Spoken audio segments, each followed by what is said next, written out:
When I first saw how these people live, I really couldn't believe that it was possible that people could live this way. It was so dirty and so horrible. And they claim that life is better for them here than it was in the countryside, because what little food they can get, they actually can't get food, and in the countryside they couldn't. That's what they say. But it's still hard for me to believe that what we witnessed could be better than something else. We saw situations that I have never seen in any area of the world that I have ever traveled in.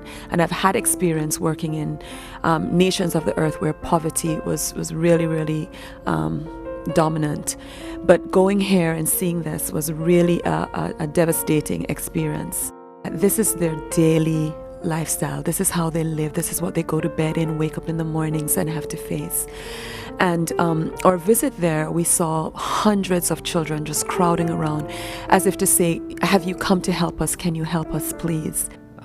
And you'll see a horribly sad face of a mother comforting a crying child. When she looks at the camera, she's really looking at all of us, and you can see how desperately sad she is and weary of this life. They're lacking so much in the way of food and a good environment that it's really just evident in their eyes how sad it is.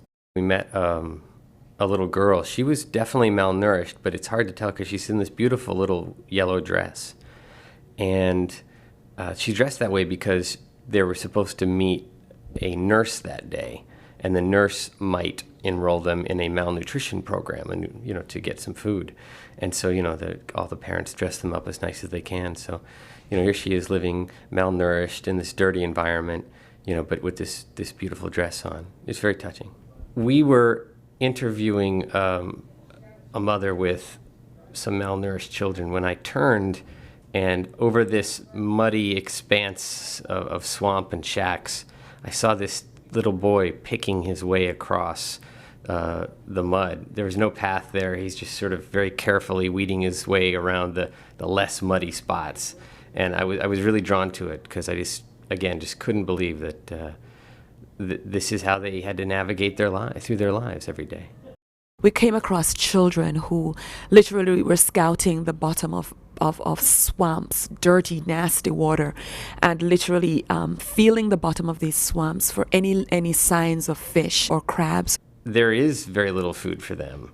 So whereas children in America, boys especially, we grew up, we'd play in the woods, we might go down to the creek, maybe even a swamp, and it was fun, it was play. These kids go into the swamp to work. These kids are trying to get food. So what you see them digging around, clawing around in the mud, looking for tiny fish and shrimp and crabs, and they catch them with their hands, with their bare hands, just by feeling in the mud.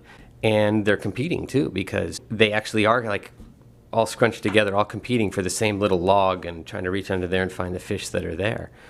And then once they pull them out, then you see how tiny those fish are. And it's remarkable that there's any nutritional value there, but they take them home and they put them in a pot and eat them with some other things. When the boys and girls go into the swamp searching for their food to supplement their meager diets, they sort of become predators, just like everything else in the swamp, the other animals. And they're kind of stalking their prey. A lot of them either go into completely naked or they just strip down to their shorts or something. And when they do that, then you can see their ribs, and you can see how malnourished they are and how desperate they are to catch anything. In another picture, you'll see where the edge of the city keeps expanding. You see the trash sort of at the edge, and that's the trash that they mix with earth and then make their little islands in the swamp. And therefore, the boundaries of the slum just keep growing. This horror just keeps going. There's a man we met about a year ago named Islus. And actually, I kind of like this guy. He's a bit of a real estate developer. He's a speculator, if you will. He sort of believes in the if you build it, they will come. So he starts building these little paths out into the swamp, out of garbage and earth. And he builds them out to nowhere. There's nothing at the end of the path. But he knows that somebody's going to come along and say, can you build me a little island at the end of that path for my home, and I'll pay you. And that's how he ends up doing that. So it's an amazing bit of entrepreneurship, really. There's a little boy named Fritzl, and he cries from hunger all the time, according to his mother.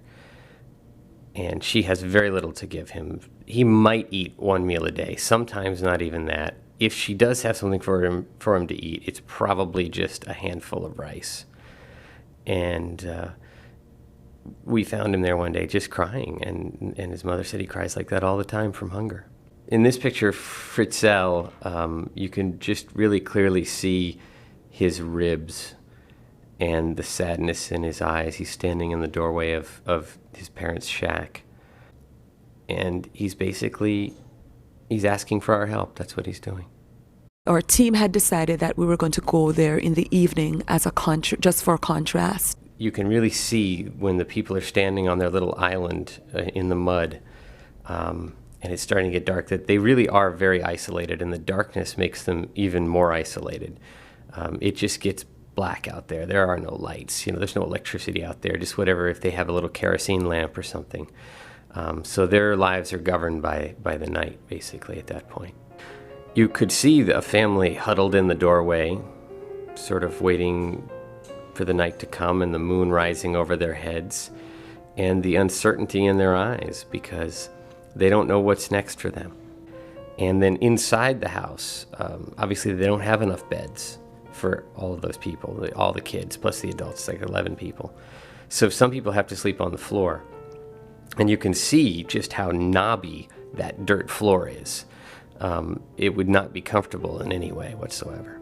And here was this woman, this family, who had made a fire and had their utensil or literally placed on the fire, waiting and hoping that somebody would come that day and bring life, bring hope to them in the form of food. And this is just such an expression of how God works, because we were moved by this woman's great faith, and we were able to, take out some money and assist her in getting food.